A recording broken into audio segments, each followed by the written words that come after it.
Terkuak sudah. Apa alasan Bapak Jokowi mendukung Bapak Prabowo Subianto di Pilpres 2024 kemarin? Ya karena Bapak Jokowi ini paham ke depan kondisi global bisa sangat mengerikan. Ancaman perang begitu nyata. Ini ramalan beliau dulu dan terjadi sekarang dan kejadian sekarang. Dan Bapak Prabowo Subianto adalah sosok yang pas ya untuk memimpin negara Indonesia sekarang. Coba yang jadi presiden Anies atau Ganjar, mana paham strategi perang mereka ya? Anies saja bilang rapor Bapak Prabowo jadi Menhan ya cuma 11 dari 100. Apalagi itu Caimin wakil presidennya, dia bilang buat apa beli alat perang, mending beli alat pertanian. Waduh. Gimana ini ya? Pastinya kalian penasaran. Tanpa lama-lama yuk kita tonton saja videonya. Kalau kita melihat situasi sekarang ini ya, kita jadi tahu kenapa Pak Jokowi itu saat Pilpres berada di pihaknya Pak Prabowo. Karena Pak Jokowi tahu situasi ke depan terkait masalah internasional. Pak Jokowi hanya melihat sosok Prabowo yang mumpuni, yang wajib beliau dukung.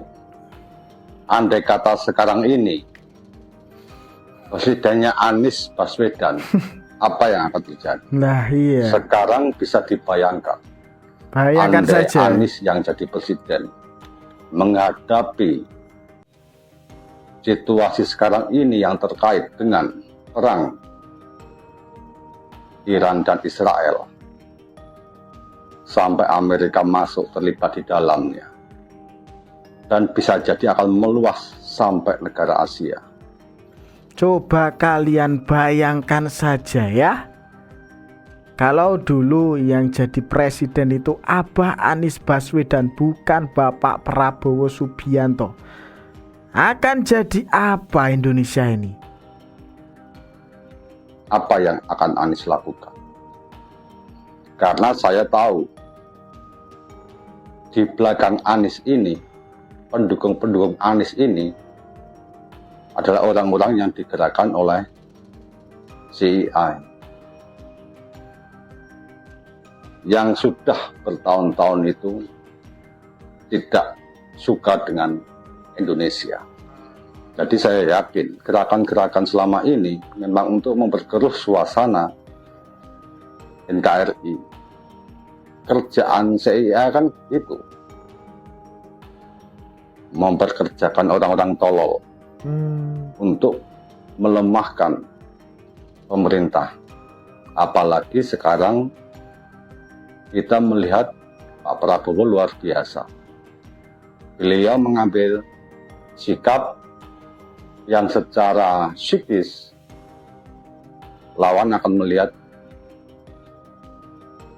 kepribadiannya Pak Prabowo ini kuat, akan susah diadu domba, akan susah diserang dari berbagai sudut. Mereka punya pikiran ketika Pak Jokowi lemah, salah satu kekuatan dari Pak Prabowo akan hancur dan mereka akan masuk. Sehingga pesanan-pesanan CEI di jelang Perang Dunia Ketiga akan tercapai. Tapi ingat, Pancasila belum pernah gagal menghadapi situasi yang lebih baik dari. Ya. Ini loh alasan Bapak Jokowi ya mendukung Bapak Prabowo Subianto waktu Pilpres kemarin. Bapak Jokowi ini tahu Bapak Prabowo ini yang bisa pimpin negara Indonesia saat ini di tengah gejolak global.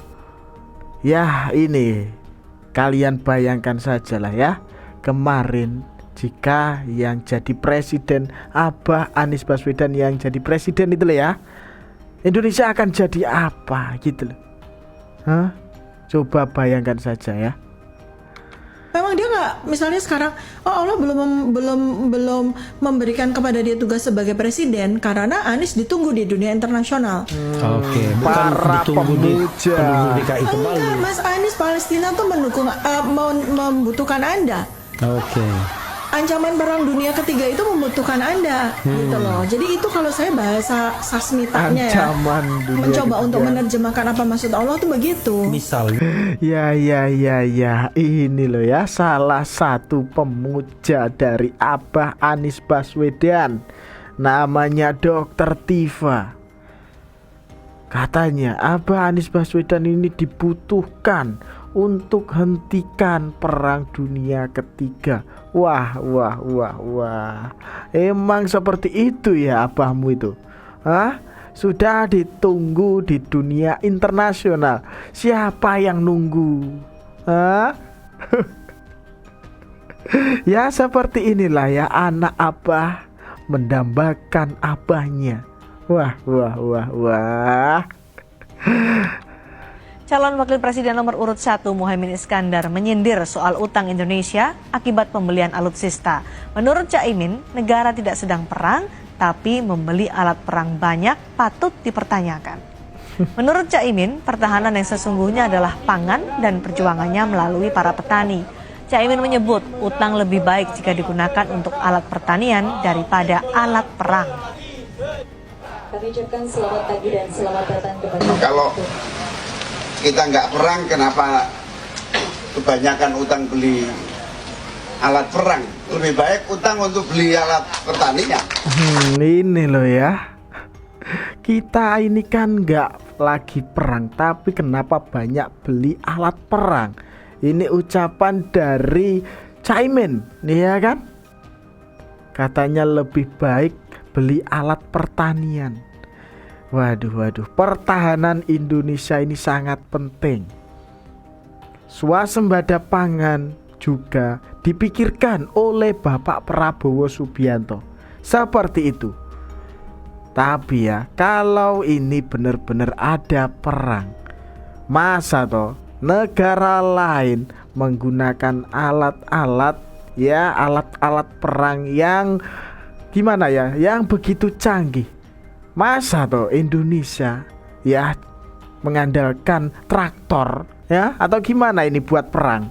Hah? Atau gimana ini? Waduh. Ini gimana ini Caimin ini? Bapak Prabowo Subianto ini juga memikirkan ya tentang swasembada pangan. Pertahanan Indonesia juga sangat penting. Seperti itu loh ya. Gimana ini menurut kalian ya? Kocak nggak ini orang satu ini? Karena kayak kemarin tuh yang viral juga tuh tentang Caimin yang bilang katanya untuk apa kita alutsista, beli alat perang, karena kan kita lagi nggak perang, ya kan buat siap-siap Caimin. Nah, buat siap-siap Caimin gitu loh ya. Nanti kalau memang ada perang beneran, masa toh Indonesia ini ya baru beli gitu, baru beli alat perang, mau apa? Mau perang gitu. Waduh. Ya sekarang ini Indonesia ya siap-siap ya memperkuatkan pertahanan Indonesia, seperti itu loh ya. Aduh. Kalau ada yang nyerang kita udah siap. Nah. Ya, kalau nggak ada gimana? Nanti ada yang nyerang kita Selepet sarung. Emang ada tentara musuh minggat gara-gara pahanya merah? Masa ada itu ya, penjajah itu minggat gara-gara pahanya merah katanya, keselepet sarung tadi loh. Kocak bener ini loh ya. Pertahanan Indonesia ini penting loh Caimin, gitu loh ya. Saya pengen data yang Bapak katakan salah, data pertahanan Anda ini, ada pertahanan saya, silahkan Anda bantah di sini. Bapak tidak mampu membantah. Ini bukan soal pribadi, ini soal negara, ini soal policy. Penjelasannya ya di tempat ini, bukan di ruang-ruang tertutup yang tidak diketahui oleh publik. Pertahanan adalah sakral, dan tadi kalau tidak salah ada paslon yang mengatakan untuk pertahanan tidak ada rahasia. Saya kira ini sangat lucu, ini sangat tidak pantas bagi seorang pemimpin. Justru masalah pertahanan, keamanan itu syarat dengan hal-hal rahasia. Keselamatan bangsa di atas semua. Kita butuh kerukunan keselamatan. Jangan karena ambisi ingin jadi presiden, Jangan ingin jadi presiden, ambisi. seenaknya bicara. Ya, ini saya kira tidak pantas. Saya, ya terus terang aja saya agak kecewa. Tapi sudahlah, tidak apa-apa. Saya percaya dengan rakyat kami. Di depan Seperti itu loh. yang punya akal, rakyat punya hati, rakyat yang akan menilai. Ya. Padahal ya perang dunia. Oh, ya. Nggak pernah merasa apa ya, menyesal sudah memilih Bapak Prabowo Subianto. Ya, memang nggak bisa bayangkan kita ya kalau bukan Bapak Prabowo presidennya. Ngeri banget, ngeri nih. Ya terima kasih ya kalian 58%. Ya 58% kalian sudah menyelamatkan negeri ini. Ya karena sudah memilih Bapak Prabowo Subianto. Wow, ini loh ya, nggak bisa bayangkan kalau presidennya bukan Bapak Prabowo Subianto. Ini ngeri sedep emang ya. Gimana ini menurut kalian? Coba tulis pendapat kalian di kolom komentar ya. Dan kita lanjutkan saja video berikutnya.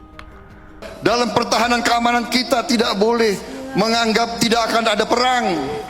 Sic vis pacem para bellum. Artinya kalau menghendaki damai, siaplah untuk perang. Nah, laut kita kaya, hutan kita kaya. Negara-negara lain mengincar kekayaan kita. Bagaimana kok ada briefing ke presiden 20 tahun tidak akan ada invasi? Itu tidak benar. Saya katakan di sini, Pak, tidak benar itu, Pak. Karena saya mengalami, tidak benar. Tidak boleh ada yang mengatakan dalam sekian tahun tidak akan perang. Kita tidak tahu niat orang lain. Kita tidak tahu. Saya menerima briefing waktu saya mau dilantik, dalam 20 tahun tidak akan perang. Tahun depan kita ke tim-tim. Ini menurut saya penyakit bangsa Indonesia. Kok berani laporan ke Panglima tertinggi? Wah. Ini loh ya, Bapak Prabowo Subianto ini bener. Negara itu ya perlu perkuat pertahanan negara seperti itu.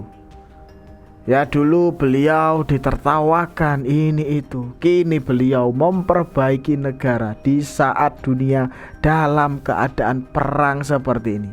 Wah. Ini loh ya. Gimana ini menurut kalian ya? Gimana? Setuju apa enggak ini dengan apa yang dikatakan Bapak Prabowo Subianto ini tadi? Negara itu perlu perkuat pertahanan seperti itu. Yuk kita lanjutkan saja video berikutnya. Berapa skor yang Bapak berikan atas kinerja Kementerian Pertahanan yang dipimpin oleh Bapak Prabowo? 5.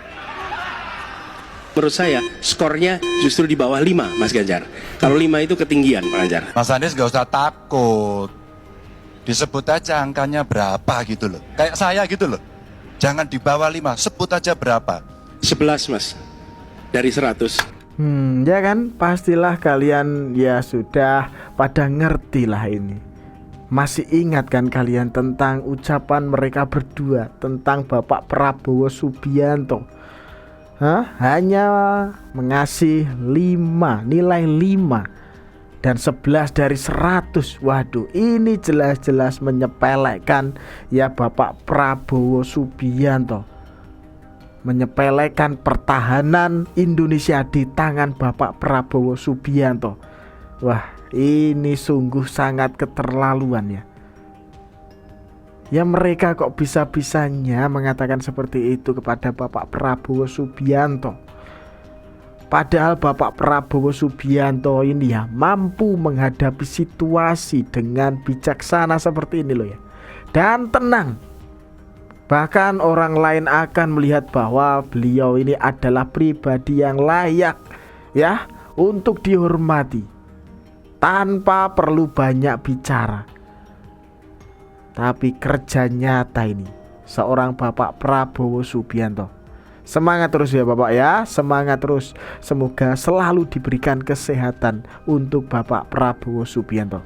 Gimana ini menurut kalian ya? Coba kita lanjutkan saja video berikutnya. Ngapain kita beli alat tempur, buang-buang anggaran aja. Terus juga sekarang tuh lebih penting pendidikan daripada swasembada pangan. Lagian kapan sih mau perang? Gak ada perang nanti. Situasi dunia lagi damai-damai aja.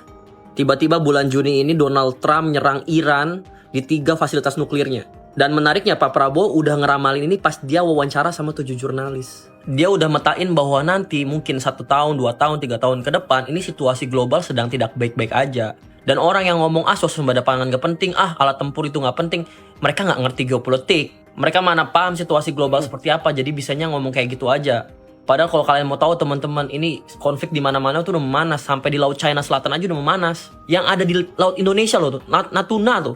Di Natuna aja China Coast Guard nyerang kita. Alutsista itu penting banget, alat tempur itu penting banget, apalagi alat tempur kita sekarang bisa dibilang kalah teknologi sama negara-negara lain. Gimana kita mau jaga kedaulatan kalau alat tempurnya aja menye-menye gitu. Dan kawasan Indo-Pasifik itu juga rentan dengan konflik. Jangan kira Indonesia nggak rentan sama konflik. Intinya sih mengkritik fine-fine aja, tapi tetap disertai data dan juga jangan asbun gitu. Nah.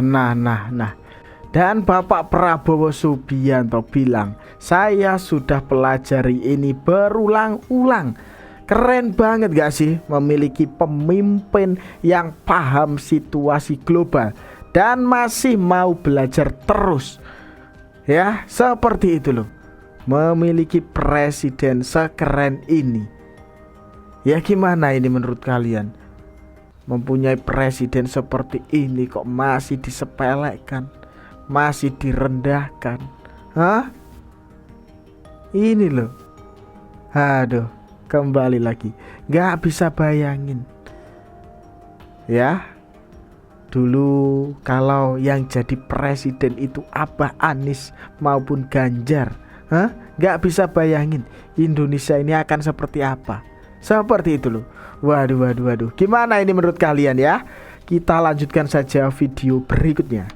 Sadar apa nggak sadar, hari ini Pak Prabowo itu disegani di mata internasional. Iya. Bagaimana dia menyelesaikan Palestina, bagaimana dia datang ke Jordania, ke Turki. Politik internasional semua yang dia perankan di situ. Dan kelihatan disambut sangat luar biasa. Sangat luar biasa. Bayangkan di sana itu, kayak contohnya di Turki, itu kan ada kelompok pro dan kontra. Kelompok pro terhadap mantan presiden Turki Kemal Atatürk, ya kan? Itu bisa dikemas oleh seorang Prabowo Subianto, Presiden Republik Indonesia, dalam sebuah pidato internasional, dan seluruh parlemen yang ada di dalam parlemen Turki itu memberikan aplaus yang luar biasa. Jagonya seorang Prabowo Subianto mendinamisasi politik Turki. Itu luar biasa. Nah, ini benar sekali ya Bapak ya. Ini ada Bapak Samsul Rizal yang menegaskan bukan hanya karena tindakannya yang nyata, seperti perannya dalam upaya penyelesaian konflik Palestina, kunjungannya ke Yordania dan Turki, serta diplomasi yang membawa nama Indonesia ini naik kelas, seperti itu. Tapi juga karena kekuatan dialognya ya di kanvas internasional. Memang ya, kita sangat bersyukur sekali ya memiliki presiden seperti Bapak Prabowo Subianto. Ini loh, jelas-jelas ya, ini ramalan Bapak Jokowi. Ya pantesan toh Bapak Jokowi ya mendukung Bapak Prabowo ya di Pilpres 2024 kemarin. Ya karena Bapak Jokowi ini sudah paham kualitas dari Bapak Prabowo Subianto ini. Jelas yang bisa memimpin Indonesia ini di saat ini di tengah panasnya global. Ya kan? Seperti itu. Ngeri bukan main kan emang? Ya terkuak sudah kan? Ini loh alasan Bapak Jokowi memilih mendukung Bapak Prabowo Subianto untuk menjadi Presiden Republik Indonesia. Seperti itu. Gimana ini menurut kalian ya? Coba kita bayangkan. Ya bayangkan sajalah kalian. jika yang jadi presiden bukan Bapak Prabowo Subianto, yang jadi itu Abah Anies ya ataupun Ganjar Pranowo, ya kan? Yang katanya Abah Anies sudah ditunggu di dunia internasional. Ya, Abah Anies ini sebagai penyelamat ya ancaman perang dunia ketiga itu, kata Dokter Tifa tadi loh. Waduh. Ini apa-apaan ini? Hah? Gimana ini menurut kalian ya? Coba tulis pendapat kalian di kolom komentar ya. Dan itu tadi sedikit informasi yang dapat saya sampaikan dalam video kali ini.